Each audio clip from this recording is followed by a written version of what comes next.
kids. Hello, everyone. Welcome to maple syrup number 53. Hello, Betsy Johnson. I am setting up a TV and then we have a whole screen that I'll take you through in a second. But welcome to class.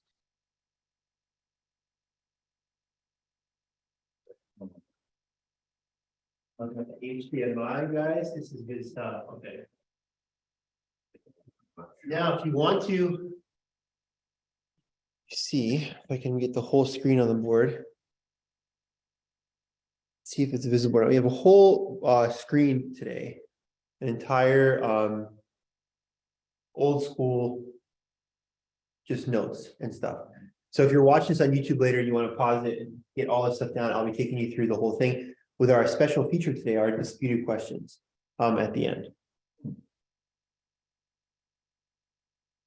So Rush, and obviously you're logged in on there, huh? Yeah, the back of the arm, he probably knows Russian, right? The back row, right? Yeah. Russian. Yes, in there. Yes, I mean, The back row is easy. All right. Wow, this looks good. Oh, yeah, there it is.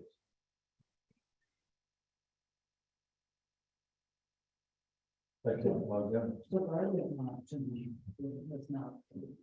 And then, Well, oh, yeah, right. I think I have to write back an email. She wrote me a note about that. You know, has a travel application or something. We ran her off. Hello, hello. What are we doing? Input.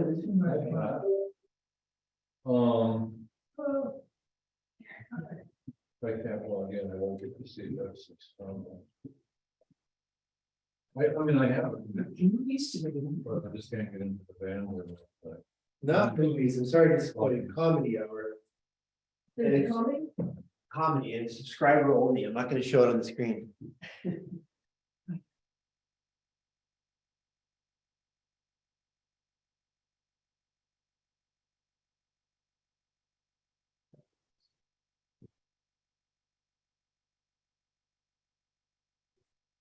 Do my two.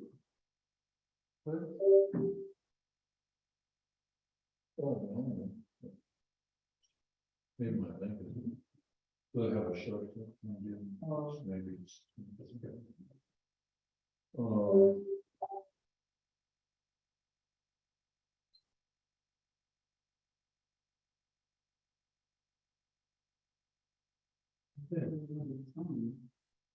All right, guys. So welcome. Okay, everyone see that okay? All right. So welcome to our next maple syrup class. We are going to start with reviewing over here our formula, right? Our formula, and then we're going to run it down because this is the last class until spring break. This is awesome. I'm like old school professor style standing. It's cool. Review the formula, go down, and especially F, go through 14 fallacies. This little segment here is everything we learned in the first 3 days of class. And since then, the subsequent 14 classes have been textual analysis, to which, as I said before, we're going to review back, circle back to post spring break. Then we will talk about, for all these disputed questions, statement, objections, I say, recapitulations. Spent the last 4 or 5 classes with Aquinas, you know, his mode, his form, right? Stating something or stating his opinion only after the question is imposed, objections raised, returning back to the objections. What are our 6 disputed questions today? Well, I'll read them to you right now. Football should be illegal. Ukraine is fighting a just war versus Russia. Democracy is the best full societal system. It's not just political, but like for everything, for all kinds of equality or equity or all these kind of, you know, new terms and stuff. Politicians are generally honest public servants. I would like, because of blank, a Catholic monarch. And you may just say, I would like a Catholic monarch. You don't have to start to state the reason there. Finally, America is the best country in the world. We're going to debate these questions. But first, we have comedy hour, subscribers only. Betsy Johnson, I'm sorry, I can't put this on screen. But if you come later, I will be happy to share these slides with you. But first comedy and then back to the real world. Grab it here. If you were to turn the laptop share as a moment, or not, or you need both. I still want it to be recorded for evidence. Oh, It's silent comedy. yeah, If someone's like, is there any comedy in this class? I'll just see me like sitting here. Yeah, so this is only for in class, but there's no words. Okay, everyone ready? must be present to laugh. Okay, everyone read that? Yeah.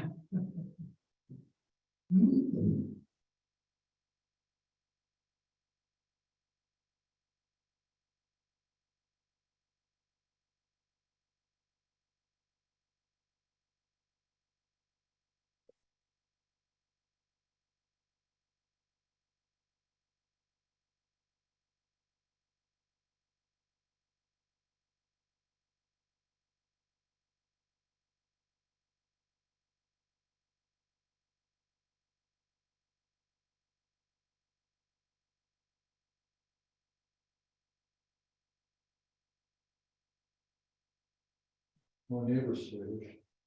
But go on. Proceed at your own risk, huh?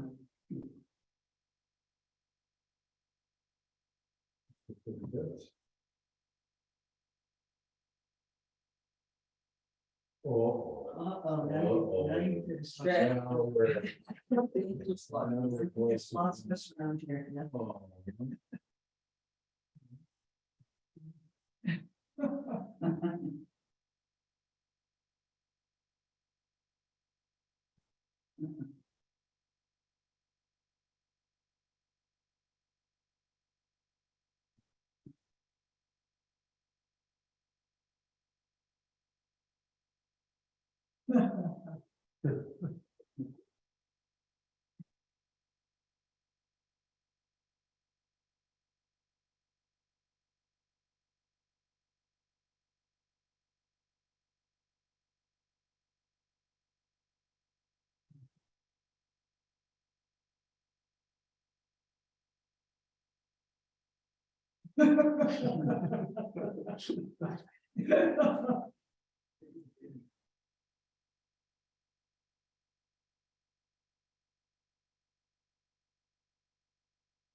I find this much funnier than you guys do.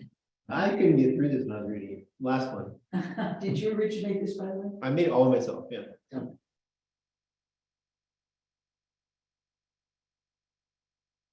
It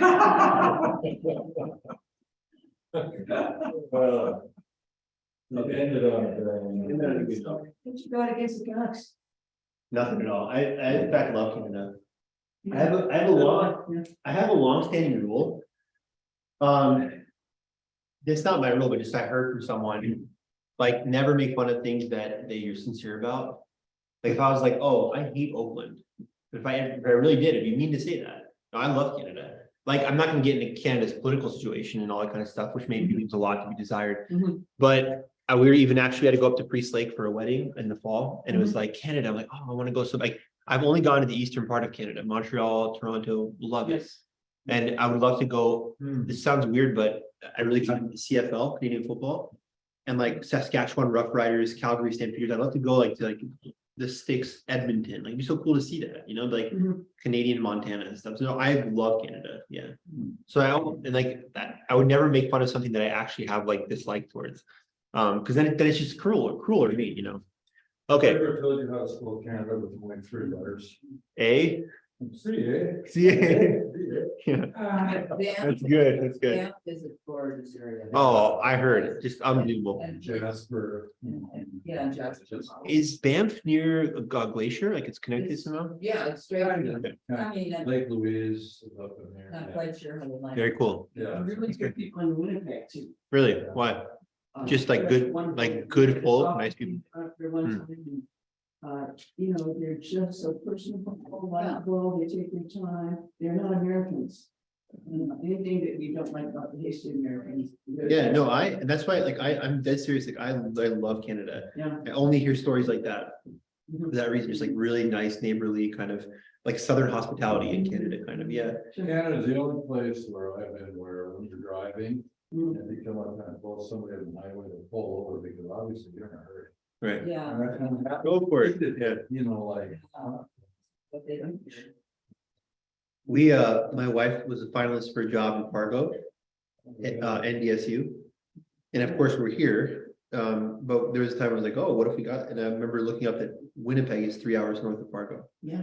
So I was like, oh, we'll definitely go there, like, I'll get my Canadian fix going to Winnipeg. I really. Yeah, yeah.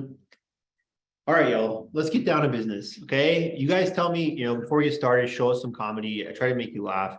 My skit bombed, except for the Canada joke. I thought it was hilarious. People watching online are like, what are you talking about? None of your business. Betsy, you gotta be here in person. But no, really, Betsy, if you want to see my comedy later, I will be happy to share the slides with you. Okay. So let me start over here on this panel. This is awesome.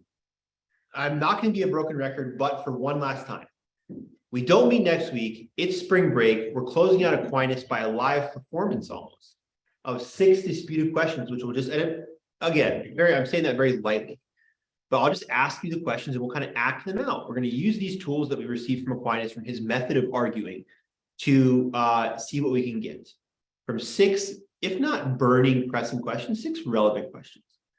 But before we do that, because next week is spring break, I want to recap, and since we've been doing 14 classes of textual analysis, I want to recap, hey, can we put into our long-term memory the tools that we learned?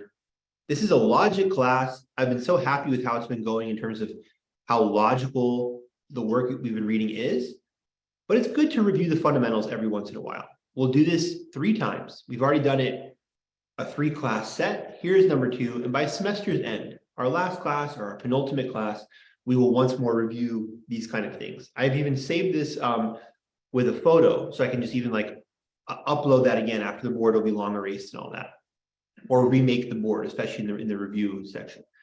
Okay, so remember, in all these, Teddy, our guy, our plumber guy, our blue collar guy, our father Reginald Foster, the Latin expert, father was literally a plumber, remember? Can that person, the blue collar everyday man, working man, understand what you're talking about? Well, I developed a formula, right? We have A plus B4 plus ag triple equals plumber's logic. And remember, A was, is there any religious significance to this? That was the first question we have to ask ourselves. Let's apply it to all of our disputed questions today. Let's apply it to America is the best country in the world. Is that a religious statement? No. And blessed be God forever. God forbid that anyone makes an idol out of a nation, No, America should not be a religious concept. I speak myself, as I've said many times, as a patriotic American. I love my country very much. Very proud to be an American. It's not a religious thing. So no, okay, so is America the best country in the world? You can't find that in the Bible. You're not going to find that in some catechetical document or encyclical. No, so A usually is canceled. We actually have in logic, we actually have very few religious statements often, unless we're doing logic at the foundation of the world from the Bible, Genesis, Beatitudes in the New Testament. Okay, so it's not A. Plain state. B stands for the plain stating, just that eye glance. Hey, what's 2 plus 2? Well, it's 4. Hey, my pipe is split in half. Mr. Plumber, is it broken? Yeah, it's broken. I can tell you B1, first look, it's broken. It's shattered on the ground. Is that glass consistent? Is it put together? No, I see it's shattered. Done. At first glance, can we say is America the best country in the world? I don't know. Maybe some people think we can say that. But let's say you can't at first glance. All right. Then you have to go into your form. And you immediately go to B2, right? B1 is just up here, and then B2 is again. No, let's really ask the question. Is America the best country in the world? Let's state it again. On second thought, no, I still think I can't say if it is. That's a logical statement. America is the best. What do you mean by best? And like, what are we comparing it to? Country now or throughout human history? Okay, that's not good enough. We can't plain state. Then we have to go through our stuff. Context and authority. What is the context and authority? Donald Trump told me America is the best country in the world at a rally. Context is a Trump rally, the president of the United States. Barack Obama is unveiling his Obama Museum. Former president told me it was the best. Okay, well, all right, that still doesn't help me.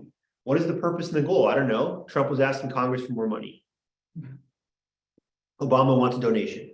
I love America. By the way, to donate on my website. Maybe that was I don't know yet. So are there any contradictions and paradoxes here? Probably. Is this thing sweet? It's a good example. This is going really well. Is this like, this makes a lot of sense, right?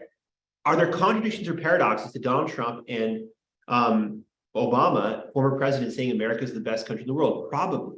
In their authority, there's probably a lot of loaded stuff there. Republicans, Democrats, geopolitics. So then we have to, at that point, right, ask ourselves a third time, okay, we've established that America's the best country in the world. Third, we look.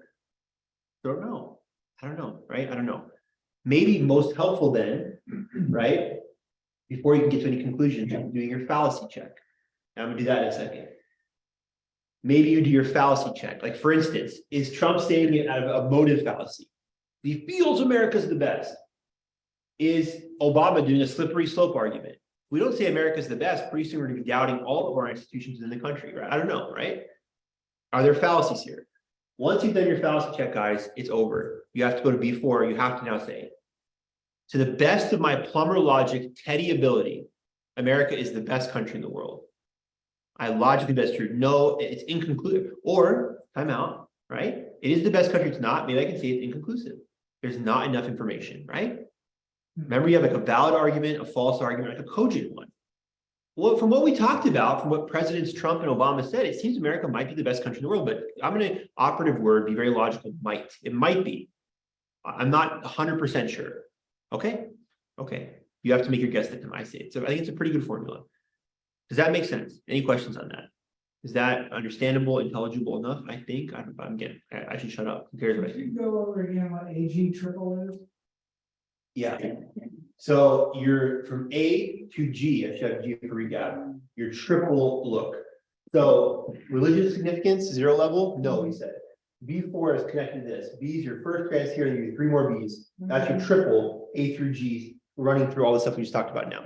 It really is just pretense for the sake of being pretentious. Like, it really is. I'm admitting that 100% clearly. This looks like a cool, like, genius, beautiful mind scribbled. Like, I just did it for that purpose. Yeah. Like, it's complete nonsense.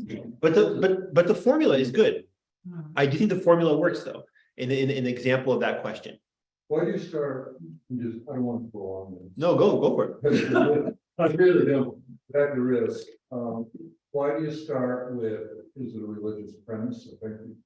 Sure. Yeah. Significance thing. Yeah. Why do I start there? Because if it is, then it's of ultimate import for a believer. So if John Paul II said in his encyclical Fides et Ratio, faith and reason are 2 wings upon which we rise to contemplation of truth. So I'm not saying logic is opposed to faith. Opposite. How dare I make a statement so stupid after doing Aquinas, who tells us there's one source of truth? We know that. That's why Aquinas, thank you for giving me the ultimate, commercial for Aquinas. The reason we should love Aquinas is he's all about the unity of one truth in God. God is the creator of faith and that unseen leap, things we don't know. I believe, Lord, help my disbelief. He's also the creator of mathematics, logic, everything. But what I'm saying is, if we have a statement from the Bible, like the Old Testament, that at first this doesn't seem to make sense. If we are believers and we accept the integrity of the whole sacred scripture, and the view is, period, I don't want to hear any of this modernist nonsense that, there's errors in the Bible. No, we accept the Bible as infallible. It's written on inspiration of the Holy Spirit. So I may not logically get these things, but I must, as a Catholic, in that say this is a religious text, the church in her wisdom says it's true, I must accept that. Or my other option is, I guess I'm not a Catholic. I guess I'm an atheist. I don't accept this. I reject the authority of the church. God forbid that we do that. But that's why. Like, if I'm talking to a Muslim, and he, obviously it goes without saying that Catholics and Muslims do not have anything in common on what they consider to be sacred texts. But a Muslim telling me that he believes something is scriptural from the Quran, even though I disagree, I respect that in our argument that we're not going to get anywhere in this thing because he thinks it's a religious text for him, or some Hindu from the Bhagavad Gita. That's like, this is this important text for me. I believe it has supernatural significance. That's why. Mm-hmm. So if you start there, if you X that out, well, good. We're playing on the secular field of just pure logic. If you accept it, You can still disagree with it. It's just Chesterton is right. The only thing for humanity is Catholicism or atheism. Either you accept it or reject it. Like you may say, I don't like what it says in the Old Testament, I'm going to reject it, but then you can't call yourself a Catholic, right? You're saying I disagree with the church, right away. But I'm not going to debate why, God in his infinite wisdom, like what happened to Job happened to Job and stuff. I don't know. It's a matter of it's a matter of faith. I just accept it because, yeah, go ahead. Where does G? I'm not seeing it. G. I don't have it on the board. I'll put it on the board now. G is just your recap. Yeah.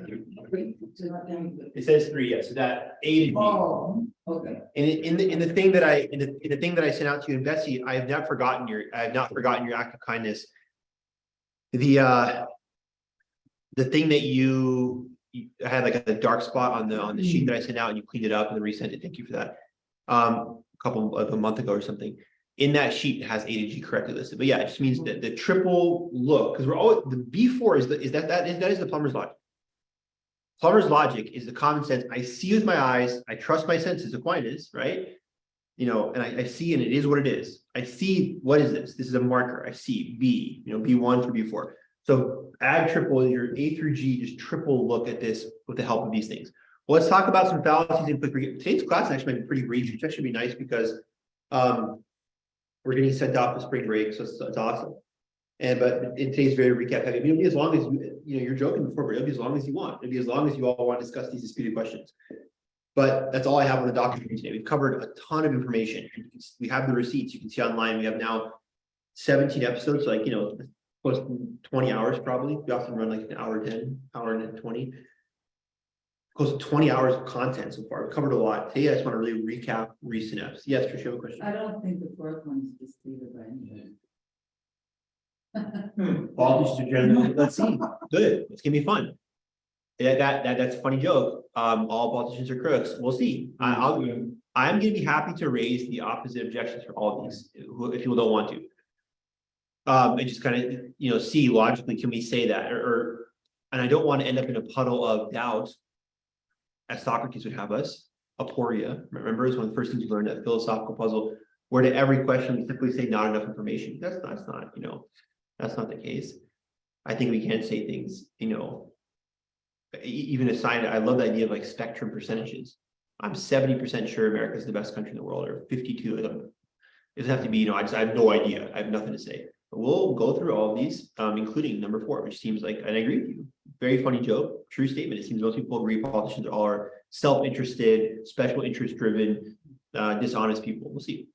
Let's look at our fallacies. So 1 through 14. I'm gonna read them all to you off the board. Remember, recap. We talked about contradictions. Number 1, the law of non-contradiction. Brad King cannot be Brad King and not Brad King at the same time. Okay, that man is either Brad King or he's not Brad King. It can't be both, right? It doesn't know. Okay. No. Sometimes, yeah, exactly.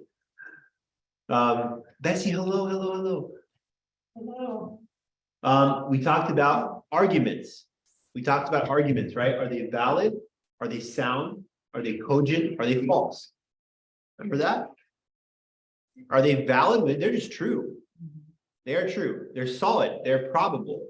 Cogent, well, maybe likely, I don't know. There's a good chance they're false. Number 3, inductive versus deductive reasoning. Remember, inductive starts with SP, specific premises.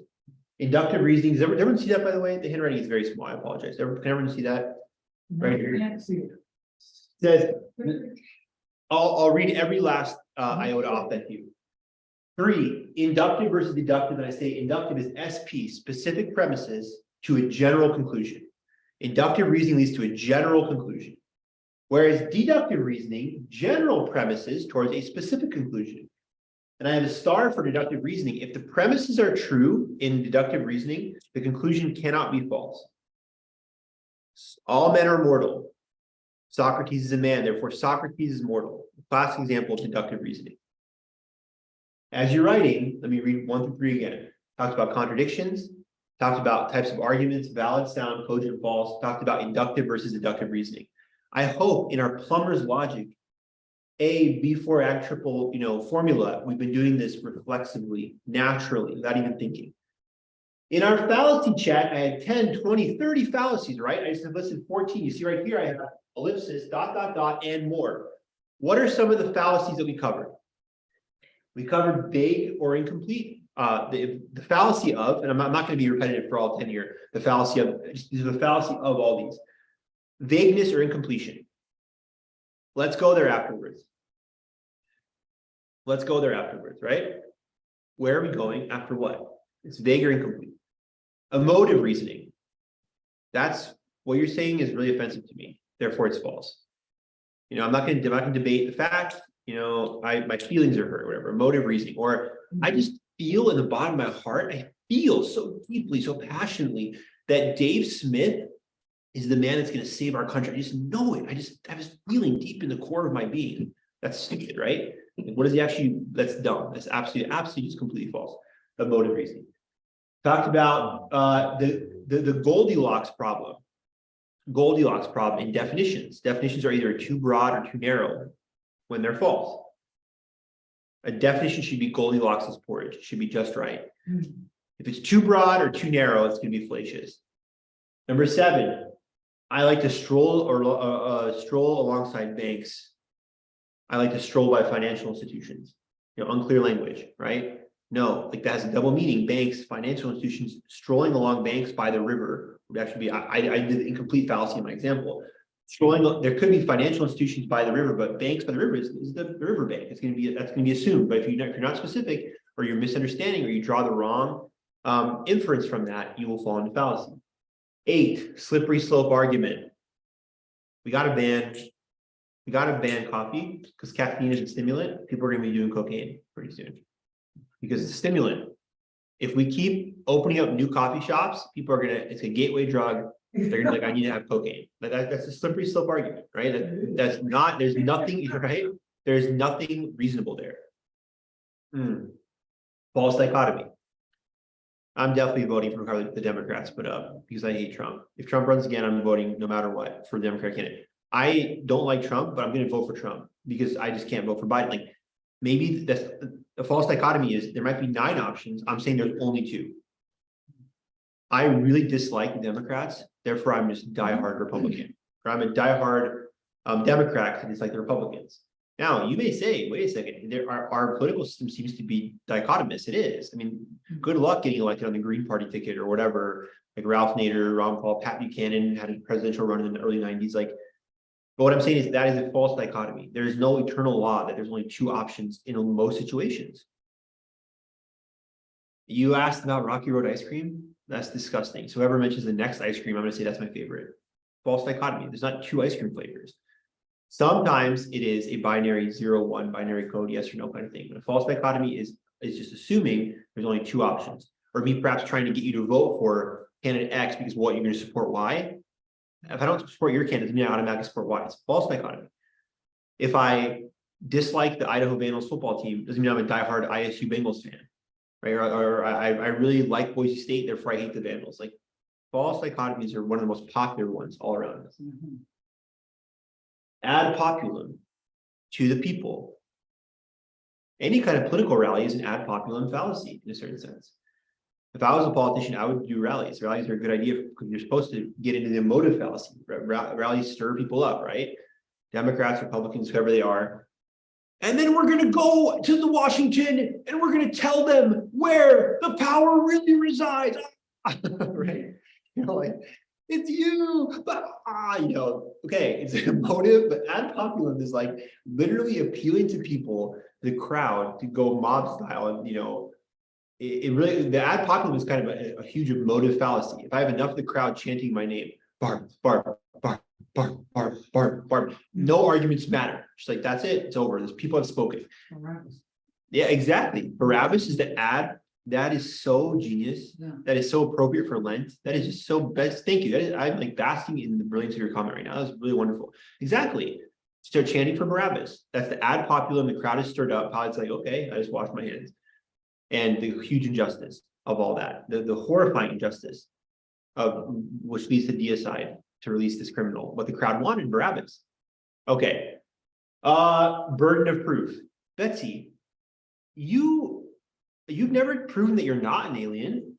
You're an alien. The burden of, it's not burden of proof is not to prove that she's right. It's stupid. And the class example in the book I gave you, when our notes in earlier classes was Saddam never said prove he doesn't have WMDs, so go invade his country. I mean, we got to be careful now with burden of proof in this war. Well, we don't know that Putin's not going to nuke Ukraine, so let's nuke Russia. Ooh, like that's misplacing the burden of proof, right? That's a huge. Like in the court of law, the prosecution has the burden of proof. You're- Innocent until proven guilty. Yeah, Yeah. right, exactly. No, exactly. Except in the military. Well, yeah, and other countries, it's not necessarily true in other legal systems, it's true in our legal system. But in other parts of the world, you may be presumed guilty unless proven innocent. Yeah, just God bless America. At least the intention of that. The straw man argument. Well, do you really want to elect Betsy? Betsy said she's gonna release a bunch of feral cats in the city. And she never said that. And so I don't vote for Betsy. Betsy has a new plan called No Zoos. She's anti-zoo, just free the animals. Like she's this granola crunching leftist gonna release animals.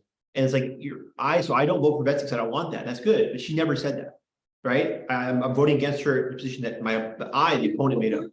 I put words in her mouth. Yeah. It's a made up thing. Yeah, straw man is making something up about your opponent and then claiming, don't ever vote for this person because they would do this. And they're like, wait a second, I do not support that at all. I agree with you. I wouldn't vote for a release feral cats candidate either. I'm not saying that. But politicians love this tactic. That's funny. Something like that should be added to. That should be added to my slideshow, yeah. Slideshow. I can show you at the end, yeah, sure. Yeah. Absolutely. With pleasure, Betsy, with great pleasure.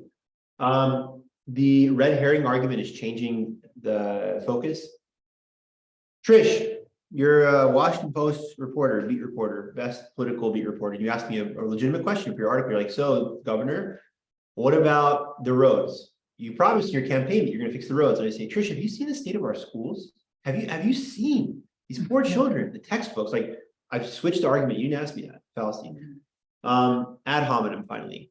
No one should vote for Betsy because come on, everyone knows Betsy. You know what happened? You know what happened? You know what happened in Betsy's sorority 30 years ago? They still tell a story about that. She's a disgrace. Like it's attacking her personally, which is not only like uncharitable and can be calumnious and a serious sin, right? It's literally what is that beautiful 8th commandment? Do not bear false witness against your neighbor. Ad hominems often are just lies too and detractions. Awful.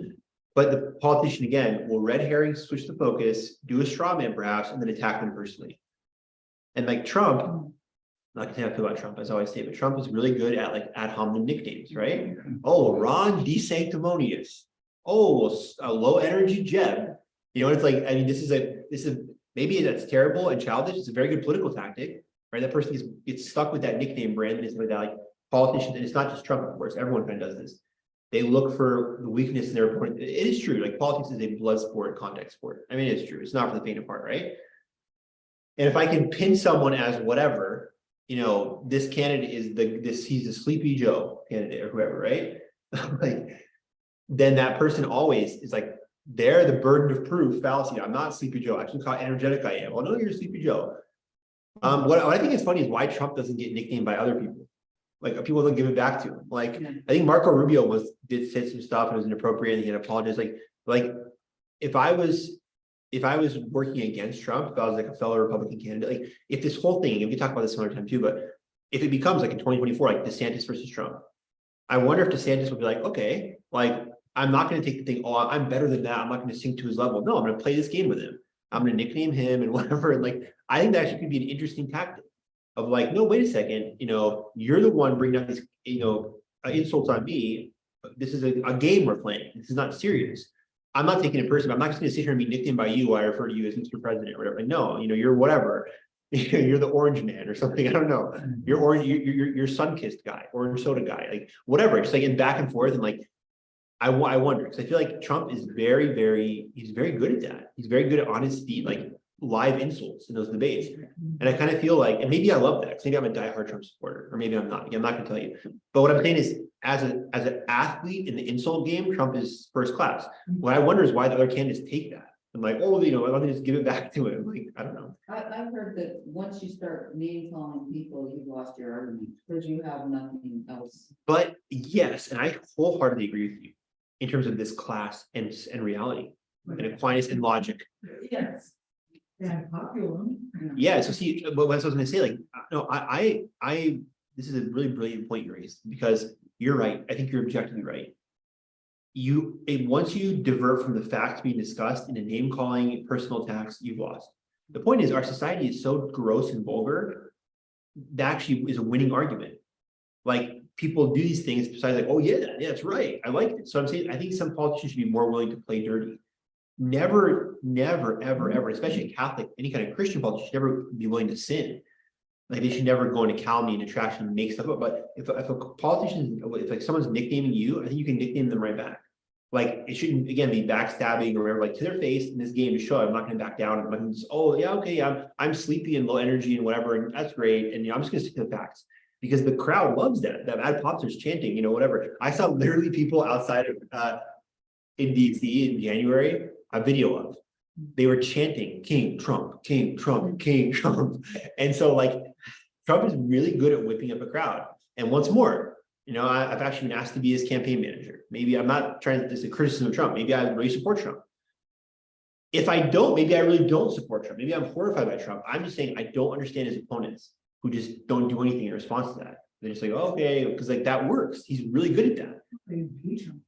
Well, they try to impeach him, but that doesn't work. So, anyways, okay. I think he kind of wanted to be above the fray and kind of like to your point, to show a different level of thinking and all. Who wanted to be like that? Like DeSantis. Yeah. Oh, the other candidates got it. Engaging, not Not to bring it up to a higher level. Yeah, and I know. See, I That's agree. the reason not to be the person jiving them back and forth. Right. Like child. I wholeheartedly agree with you, and like that's why, like, even I love the informality of our class, this class in the morning. But that's why, like, even like on small things like the Spirit and Life talks I give, I have always worn a full suit and tie. If I was ever a politician, I'd always try to keep the highest dignity of the office. Like when it's game time, like I always wear a suit and tie and a mask. Like these are small things. What I'm saying is, the point I'm getting at is I really respect decorum and like being proper when it's time to be proper. It's not funny to show up at a formal event like dressed in like a workout shirt, or to disrespect someone or be like there's a certain decorum. I agree. And I agree even more so with you, double agree of like that should be the expectation of the political leaders. It's not that they're all so elite or better than the common man, they should act with dignity. What I'm saying is politics has become this extremely vulgar thing, and you kind of have to play that game, I think. And these politicians who just sit there and get nicknamed and take that, get destroyed and get 1% of the vote and why are they even up there? Is what I'm trying to say. I think there has to be a sea change to return it to its kind of high dignity. One of the many things, though, that maybe we love about being Americans is we have a very informal culture. So what would change it to a higher level? I don't know. Because it's to bring everybody Yeah. down to fighting each other all the I time. agree. Very small stuff like you would in school. That doesn't make sense. I agree with you wholeheartedly. Well, and it Some- depends on the recipient, like for me, I prefer the DeSantis version. Yeah, Because right. Trump annoys me to all get up. Really, I mean, can't we just take a step back and. annoying me to all get out. It's a good quote. So it's a maximum annoyance. That's great. So there's this guy. I'm not going to comment again on like personal political views, because I will tell you guys. I've said many times, I'm just a Catholic. I'm serious. I am not a Democrat or Republican. Like I certainly a lot of views I have are very conservative, but I probably have some views that are more to the left. Like I don't know. I just want to be a faithful son of the church. But there is a candidate, the governor of Virginia, Glenn Youngkin. I don't know if you know him, Glenn Youngkin. And I read the Washington Post daily. I really like it a lot, even though it's more to the left, kind of center left. But I like their writing, I like their stuff. Even the articles, I love reading articles that are like scandalous and ridiculous, just like you see the negative comments and whatever.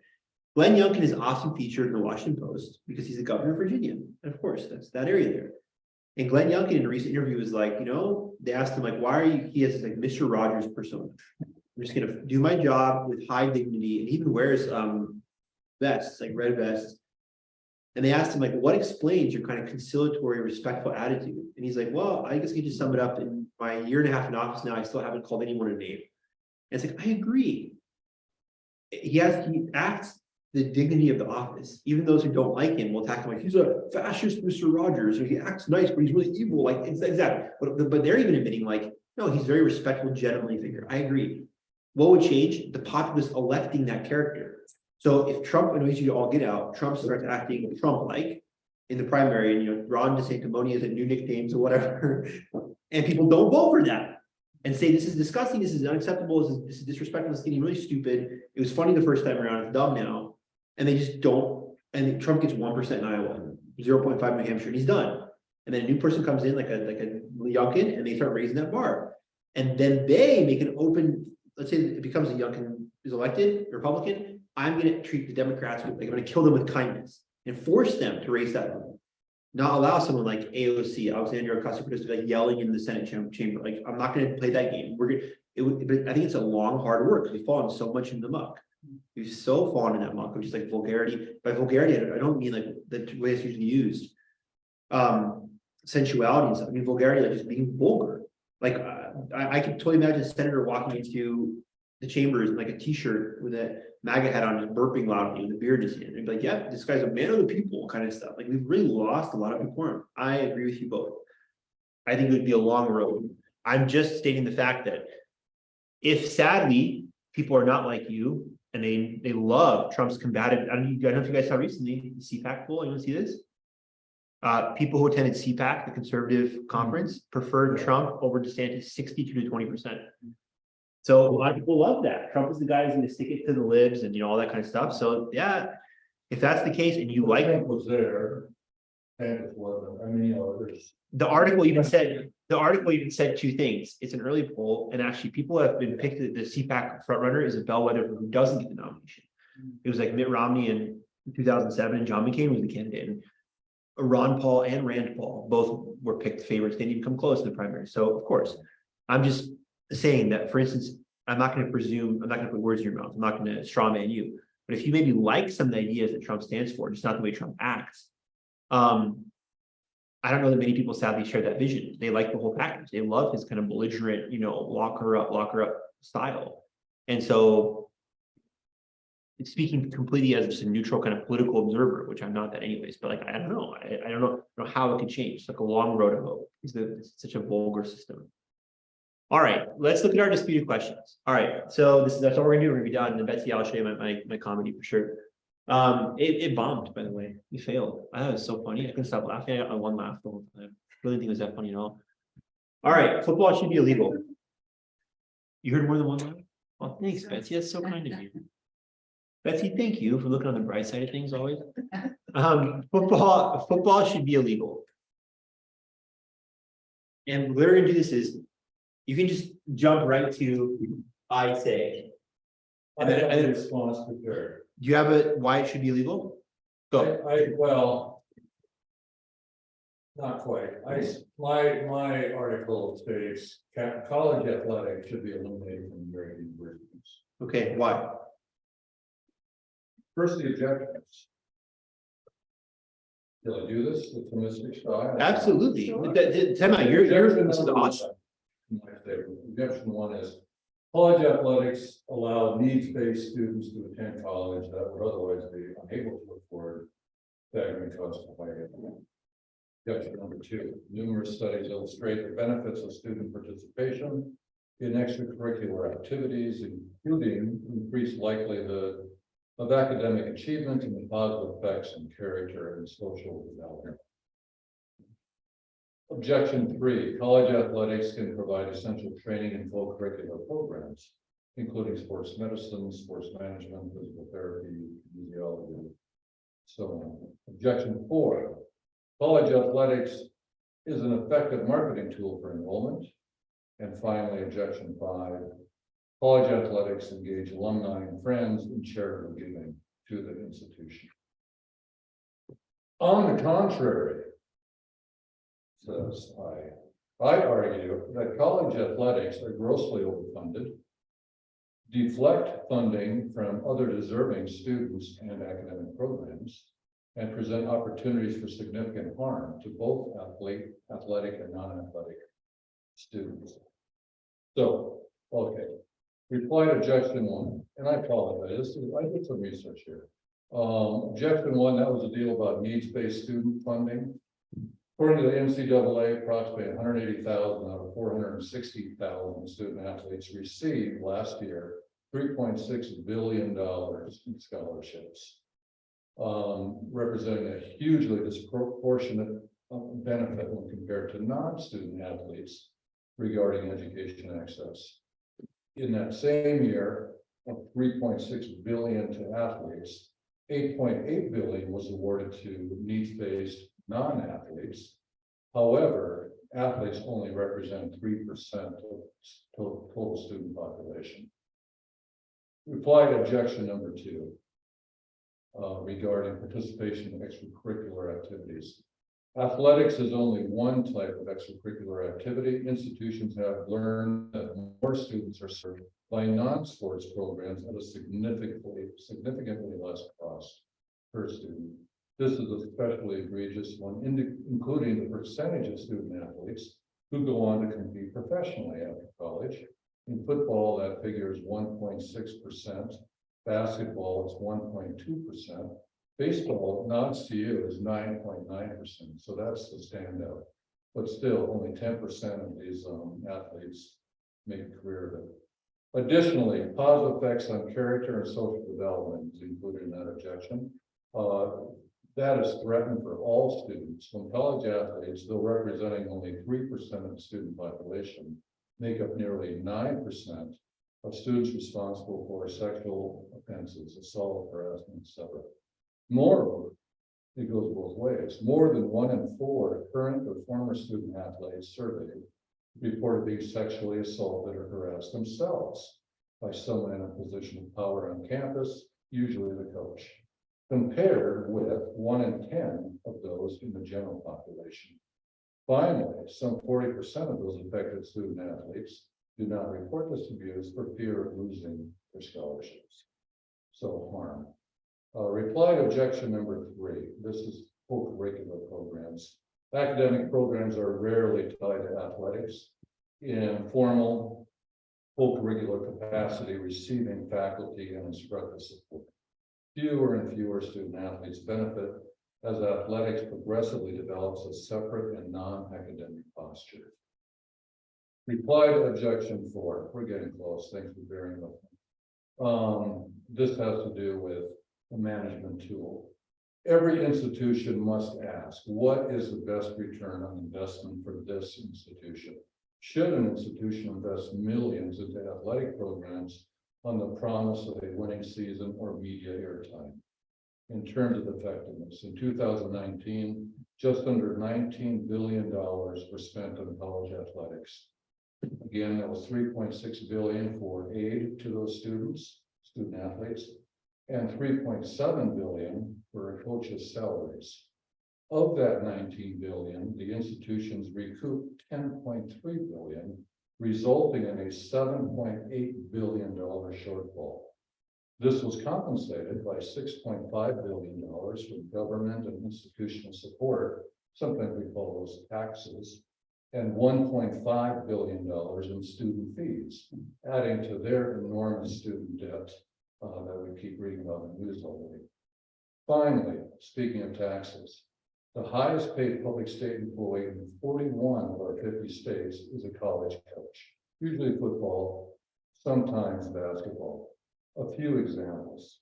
Alabama pays their head coach $11.7 million per annum. The governor, $125,000. Georgia, 11.25 million. The governor, 175. South Carolina, 10. You get the idea. Locally, just to bring it home, Washington pays their coach 2.7 mil. Jay Inslee makes 187,000. The only exception I could really find quickly was our football coach here at the U of I. He does still make considerably over double to the governor at 138,000. The coach makes 380,000. Way below, the norm. It's really interesting. Finally, we put objection number 5. That sports encourages charitable giving from alumni and friends. This is little more than a popular theory. Data supporting this idea simply does not exist. Institutions need to be wary of highly vocal individuals or groups that may represent a minority position and use hyperbole to influence influence decisions about sports programs because of possible impact on given. That's my case. Yeah, that was seriously, without the talk about hyperbole, that was, I'm not being hyperbolic, that was so brilliant, thank you, that was so great. That's like makes me so happy because that so well sums up just the line of thinking that Aquinas can teach us. I love everything you said. It was so clear. And what he shows us in this format that you mastered, obviously, was that you can think outside the box of your own prejudices, even though I believe football, like I am anti-football, let's say, I can look at all the pros and not you avoided the fallacy of the straw man. Those are real benefits, but despite them being beneficial, here's why they're not. So it was just absolutely fantastic all the way around.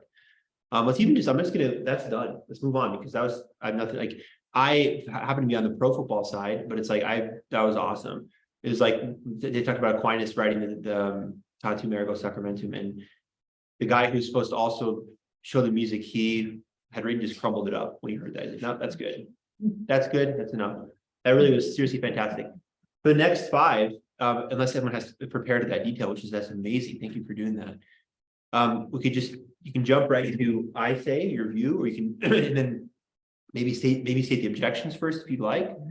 So the postulation here is Ukraine is fighting a just war against the Russians. That's the statement. Anyone want to make objections to that, or tell me where you stand? Go. Ukraine was attempted, and they didn't, as far as I know, have any provocation for that. Okay, so you're saying you agree with the statement. I say that is correct. You're saying you are in the I say section saying that is a true statement. Ukraine is fighting a just war. Okay. That a large portion of Ukraine is culturally Russian, speaks the Russian language, would more appropriately be part of Russia. Sure. Yeah, What quick. percentage might that be? So quick objections. The eastern part of Russia is like 90% Russian speakers. The eastern part of Ukraine. Eastern part of Ukraine, excuse me. Yeah. Thank you. Is like 90% Russian speakers. So much so that Zelensky, the president, had to learn Ukrainian when he became the president because he grew up in a Russophone household.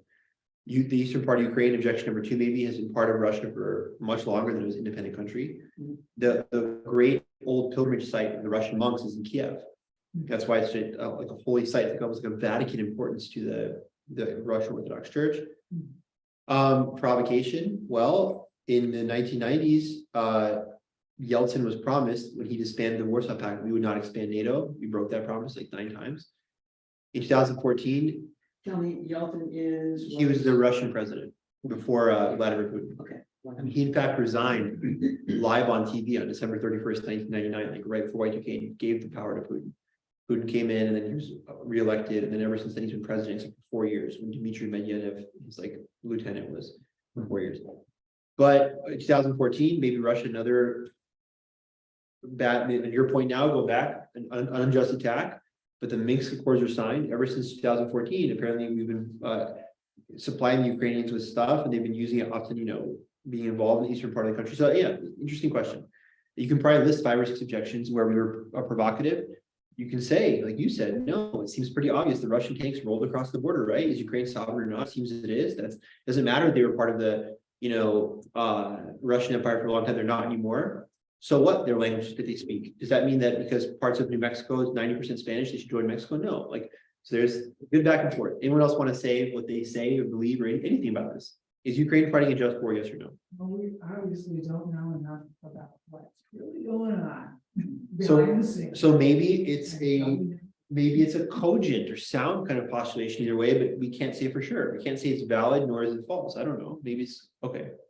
Things Putin is interested in is having access to some of the ports there. Of course, the Black Sea, Crimea, yeah. I've heard some pretty good explanations of what Putin's objectives are and some of the things that cause it. Go give them if you don't mind. What? I've heard it, I didn't get it. But Okay. I didn't understand a lot of it, but my brother was here, he didn't understand a lot of this stuff. But anyway, Putin has his interests and problems. People are not understanding what Putin's problem is and dealing with it. President seems to open his mouth and say, "Oh yeah, Ukraine, I mean, part of NATO and all this kind of stuff." Well, I know with the My Black, understanding is No. No, it's very good. With the Black Sea fleet, and the problem with that is, yeah, the Russians are not going to tolerate a NATO base in the Black Sea. It'd be like us saying, yeah, the Chinese can build a base in the Gulf of Mexico. But I mean, Mexico's a sovereign country. Why can the Mexicans not lease their water to the Chinese? I don't think America would be cool at all. Takes Cuban Missile Crisis thing. Unfortunately, we're not enforcing, we have not been enforcing for some time, been known to not. No, of course not. So yeah, I mean, yeah, no, right. These are 19th century relics, as they were, like you said, and Roosevelt's corollary to that as well. Different times, for better, for worse. Okay, question number 3: democracy is the best system. You hear President Biden always say we're defending democracy. Trump has said this, Obama. Democracy is the best system, and I say full societal, not just politically speaking. It's the best for everything. It creates the most. Go back to Aristotle. Eudaimonia, collective common good. Perfect city polis. Yes, democracy is the best. Do you have objections? No, it's not. Okay, here's an objection. Democracies tend not to last very long, so they're not the best option for long-term stability. Excellent objection. Yes, that's very good. Right. Maybe they're literally like in the Sermon on the Mount, or that last part, chapter 7. Their house is built on sand. Like they get swept away, maybe eaten by themselves. Right, internal division or whatever. Okay. And an excellent king or queen, who does a great job, perhaps is a little better sometimes in democracy. Yeah, Sure, sure. okay. Dictatorship is sometimes people say it better. Okay. Well, so let's talk about that. Just jump ahead. So we'll come back. We'll come back. Actually, we'll go 4, then we'll finish with 6. I want to finish this. Let's go there. I would like a Catholic. They do another job with democracy. You can do whatever you want. Go. Yeah. In case of subsidiarity, that things are best dealt with locally. A large democracy requires people to deal with things that aren't local to them, to worry about elections and knowing things that maybe they don't have access to know. Very good. Yeah. I Yeah. would like to say something in favor of democracy, in the. Yeah, Well- democracy, yes, Yeah, but I mean, just that with a monarchy. Kind of for a undetermined length of time, whereas democracy, at least you have hope for it reversing or going in a direction you didn't like where it's going, you know what I'm saying? So it seems like that would be the benefit of a democracy as the changeover. Bad for a long time. Exactly, With democracy, you can have a changeover without violence. Yeah. yeah. You don't have to work. Yes. One of the big problems with what we have is that people are not very well informed because most of the media is way to the left and people just aren't getting right. Yeah. Getting active. Yeah, Sure. And people have never been well informed, because think about the early days, there wasn't all that much media, people couldn't. It's your local paper. Yeah. Yeah. You can also just go to all the immigrants in our country who have come from non-democratic regions and ask them.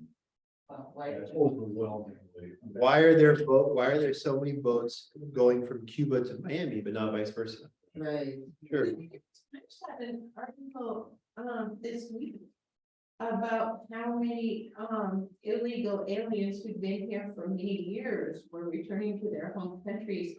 And that's why we are not having a huge rise in the number of illegal aliens, because we have lots of new ones coming. But then we have the older ones going home to retire in their home nations. Had made money and taking it home. Okay. Yeah. And that's very interesting. Well, let's transition with that question then. Democracy to number 5. Like, I would like a Catholic monarch then. Yes. Should we have a Catholic? And I'll raise a couple objections really fast. Like, I say yes. If I say yes to Catholic monarchy, I'm a Catholic. And I believe, like, as the human being is a body incomplete without the soul, are a lot of great popes. Pius, the 11th, I believe, Leo 13, Pius 10, certainly, St. Pius 9, that, the proper role is for the church to be the soul of the state, right? And then we have this. Christ is not just heavenly king, he is political, he is full king. To Christ is due in that first commandment of loving God, public worship as well, public veneration. Catholicism being the true faith, we should have a Catholic system. The Catholic monarch, yes. Catholic monarch, no. okay, in our situation now, what are the backlash?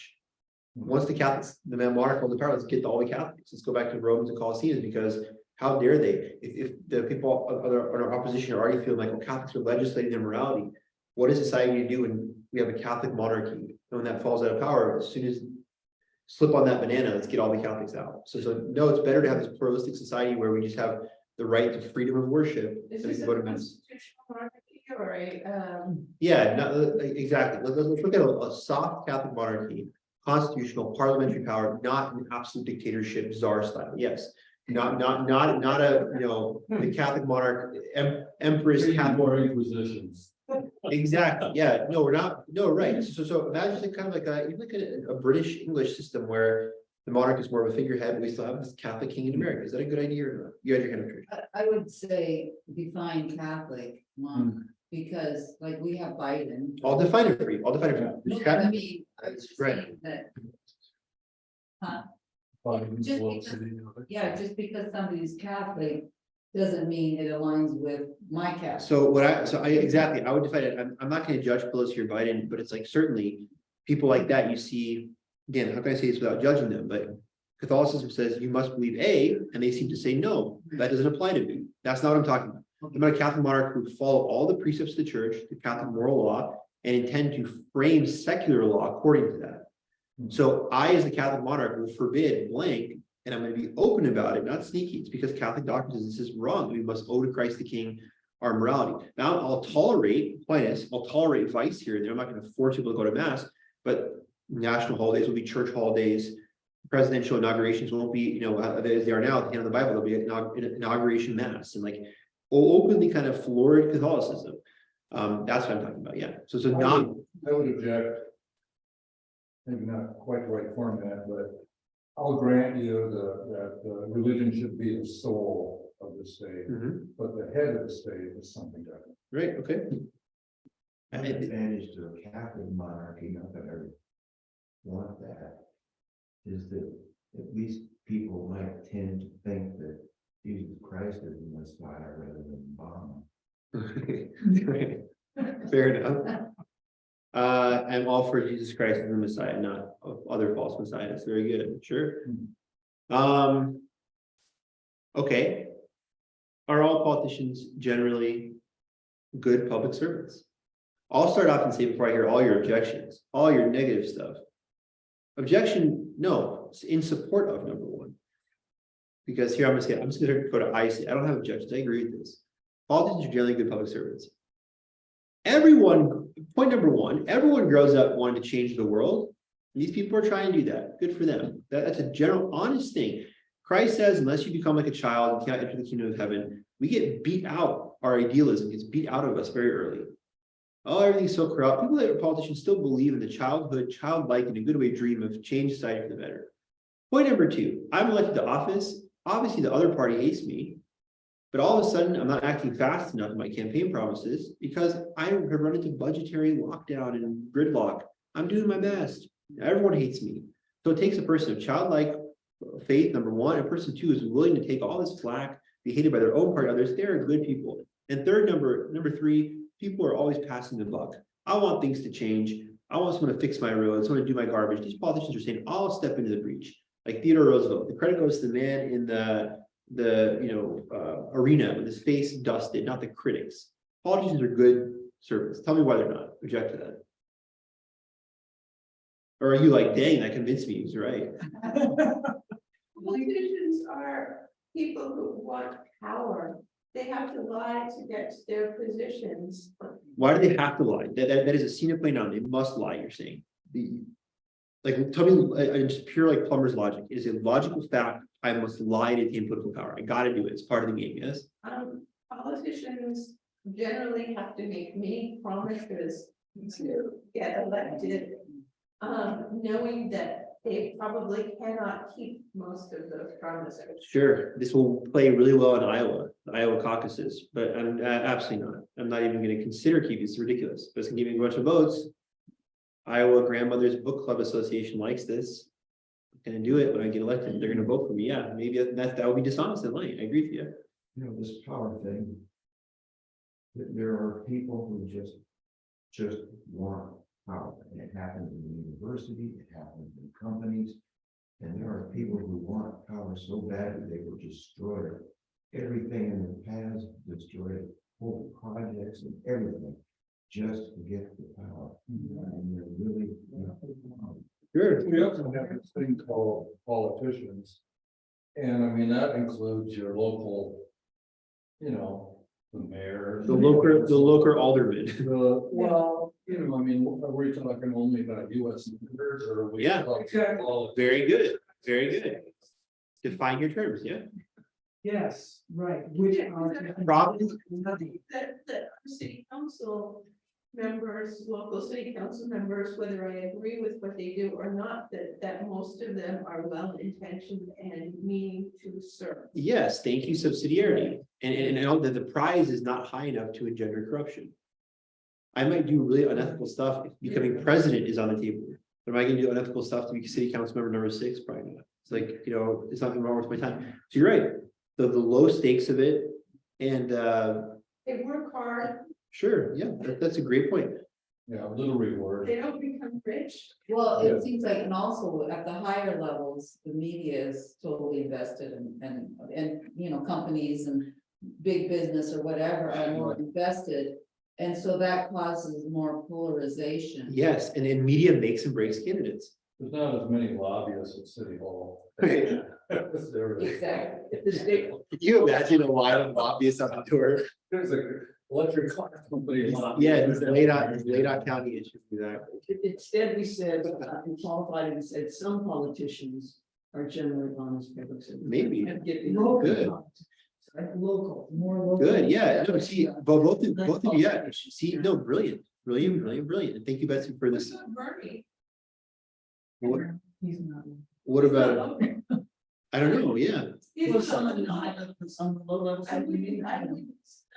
I would vote for him, but. well, you might respect his intentions, yeah, he's pretty consistent, sure. To be, you know, idealistic. He's been a member of the Communist Party forever, yeah. Well, Apparently he took out unlimited Moscow Russia. Yesterday, and he said that if Biden runs again, he won't run, but he wouldn't say he wasn't going to run if Biden did. I just got done, Dave, do not lose your train of thought. I was gonna say, a wise man once said that unfortunately, with politics, it's 96% of the politicians will make the other 4% look bad. Sure, yeah. That's funny. it's funny. One fly spoils the whole barrel of ointment, and politicians, a million flies spoil one drop of ointment. No, and last thing before we pose this last question, and I've already done this one. Dave did a much better job than me, sincerely. When I was doing my freestyle America's Best Country Trump, remember, and when we ended on that, it was inconclusive. That was way less prepared and worse than his beautiful drawn out thing, but I already made my point here. We'll come finish with that. I'll show you the slideshow, Betsy. Just really quickly, on age, I was reading a really cool thing about these people that live in the Caucasus region in Russia, and Really long living. they live very long. They live to be like 119 easily. And they were saying it's very cool, like looking at age being a number, because Bernie's gonna run. How old is Bernie? He's 80 years old. In their culture, Like the same, this Biden. whatever, no, but what I'm saying is exactly in their culture, it's Aboriginal culture, people do not do the old person stuff that we see in the West of like, I'm just gonna sit in my rocking chair and whatever, they don't retire because they're over 100 years old. They're expected even at age, 95 to be going up and down mountains, whatever, being sprite. So in that logic, it's like people in that culture are getting married at age, they're getting, oh, come on, don't crash on me, why are you doing this? They're getting married, well, I didn't have battery, this computer is so. I didn't brutal. Killed them. I didn't think. Hey. Oh, you said this came out right before I you, saw. There you go. How about that? Okay, so anyways, no, it just gives you a new consideration on age. In the Azerbaijani culture, 90 years old is, I'm serious, let's not, be sarcastic. It's not a teenager, but right, 90 years old is like maybe someone who's 60 in our culture, like 65, so it's still kind of a young man. You're 70 years old, it's kind of, I'm looking at 48-year-olds here. I don't know, it's cool. They live very, very, that's very nice too. And that culture, they say they enjoy growing old. Unlike our disgusting, disrespectful West, it's like anyone old is irrelevant. The more the more age you accumulate, the more wisdom you have, obviously, the way you should look at it, you know, and they were very much respect their elders. And that's why I say they live long too, these older folk, we call them, live very purposeful lives. They're 105, they're weaving baskets, picking grain, they have no incidences of diseases, kind of stuff. It's just amazing. Anyway, don't get me started, it's cool. My Western mind is like, Bernie's gonna run, he's 1,000,000 years old. In their culture, it's like someone, he's doing the right thing, staying active, he's fine, he's mentally sharp. Why should you not have an 85-year-old princess? No big deal. Anyways, I have a question. yeah, but Back to the Ukraine-Russia thing. I definitely don't have any expertise here, but I've always wondered, NATO keeps coming up, you know, and NATO, my knowledge, has never, you know, been on the offensive. It's always reacts to perceived injustice, right? Well, if I'm But the people it reacts to think of it as being on the offensive. That's the point. So if I'm a country, Putin or whoever, that is anti-NATO, and probably falls in about 6 of those, you know, bad argument formulas, but doesn't that kind of suggest that I've got some nefarious plans? You know what I mean? It's like defund the police because I want to be able to. I want to have the streets cleared Yeah. of the riot. Yeah. You know, I mean, it's just. It's a great, not it's a great question. No, it's a great question. It's a great, I love this question. I told you, we should watch John Mearsheimer versus like Michael McFall. I did watch that. You watched the Mearsheimer thing? I watched most of it. Oh, good. Yeah, it's a really good comment. Whether you agree with it or not, it's like, it's very cool. It's very interesting. We're not And they're on the same side. sure. It's just how to fix it. Right. Yeah, we don't talk about this. Yeah. These things are not, Trish's great point, the very obvious point about the media. These things are not fleshed out in the mainstream consciousness. I said it's inconclusive. I said America is about, yes, I love America the most. I'm proud to be an American. I'll admit that first in line with the Star Spangled Banner, you know, blasting. I love America. Is it the best country? Well, compared to all of time, thinking about like local politicians, what was the definition? Now, what do you mean by best? Richest, most moral, like Right.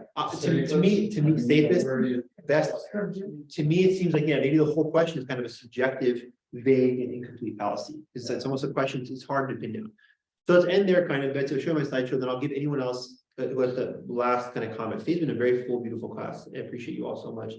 And it's gonna be sad not seeing you for whatever, 10 days. Where do we pick up? I could look, but I think we pick up with like already Descartes, William of Ockham, nominalism. Basically, I didn't plan this way, it just worked out nicely, a nice accident of coincidence, whatever. The first half of the class is all pure logical stuff that we point A as Catholics say would make sense. Everything after is challenged to kind of Catholic relativism and whatever. So the first half of the class is logic that we as Catholics say it's very logical, very Aristotelian. Second half is challenges to that. Maybe reality is all in your own mind and made up, and there's no truth. And we're gonna, how do we deal with that? It's kind of very cool. Two halves. It's like bifurcated along a kind of vertebrae of, you know, this side, all very logical, old school philosophy, basic Catholic truths. Next, all the challenges of what becomes modernity. Talk about the Protestants, everyone, you know. Okay, Betsy, here's your slideshow. Ready? And I put comedy question. Is it comedy hour?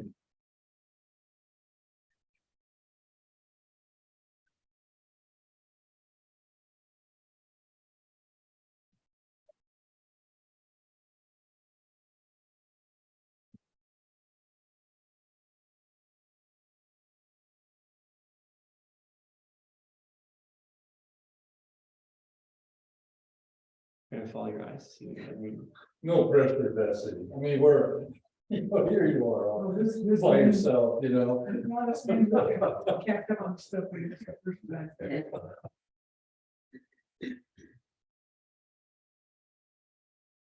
This is a stupid question riddled with gibberish. Riddled, I say, with gibberish. What about Swedish fish?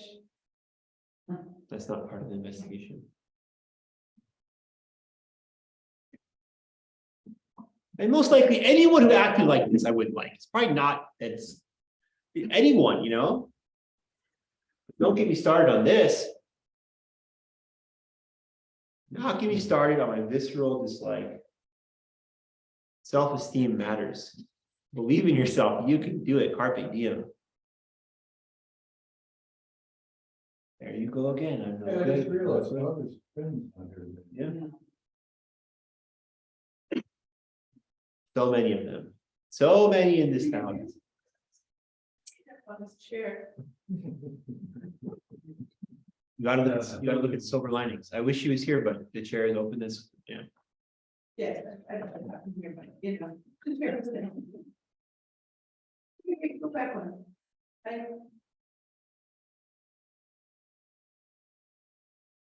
Okay, you make it live.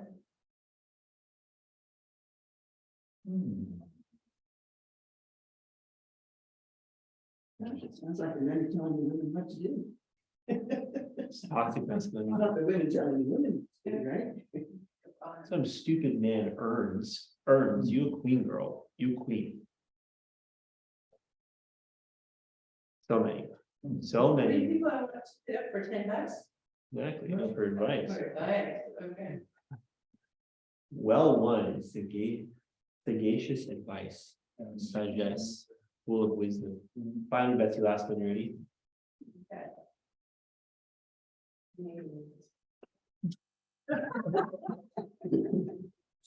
You know, you gotta think, especially if I was being serious, I said, no, I love Canada. All right, God bless you guys. God bless everyone on the stream. Yeah, I don't know what else to say because I've said it so many times. So I'm just so terribly happy about this because it really is nice to accomplish goals you set out to do. And I think like, what more could we want in the first part of the semester than to have talked about now twice the fundamentals of logic, which you can just review in quick review here or go back to the first 3 classes. All this is online, all 17 episodes. What more could we want than to frame what logic is and then have gotten through the great philosophers? Socrates, Plato, Aristotle, talk about Cicero, gotten to Aquinas, Augustine, Boethius, all these cool guys. And your great question about what comes next. Now you establish what good logic is. And talk about, remember, when something ends, it's not over, it's the fulfillment. Aquinas is like a fulfillment of Catholic logic, I'd say. So now that we know what good logic is, Dave, really, I am like sincerely to the heart. What a beautiful thing you did with your, it was so perfectly Aquinian, like you've mastered that way of thinking. So we see how useful that is. And that was actually a great way. We should probably do that for all questions. How thorough was this investigation of football? Is awesome. So now that we've done that, let's look at kind of the breakers, people that smash this, beginning with like William of Ockham, who's talking about nominalism and deny there's any universal truth in a sense. Descartes, truth is only in my mind. Sola fide, sola scriptura of Luther and this kind of stuff. Like, hey, how does that play into real stuff later with communism? And that's all coming in the second semester, second part of the semester. So see you not this Monday following. Have a great safe break. God bless you all. Take care. Thank you.